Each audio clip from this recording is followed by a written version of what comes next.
Hi and welcome to Dietrich Beauty Studio, where today our beauty topic is how to make your eyes look smaller with eyeliner, which lots of people don't necessarily want to do this, make their eyes look smaller, but if you do, one quick and easy way to do this is to use a gel liner in a dark color and line the inside of your eyes. Yes, it gives a smoldering kind of sexy look, but at the same time, it is making your eye look smolder, so keep that in mind when you're doing your smoky look to go out.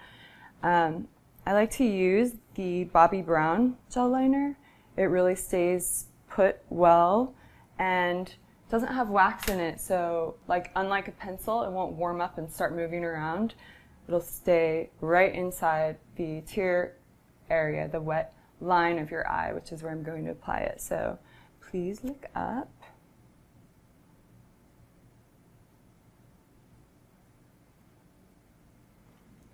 Okay, and so you can see just that alone will make your eye look smaller. Gives more definition as well, but it's a trade-off. For more insider beauty tips and tricks, check out the rest of my makeup tutorials online. Thanks!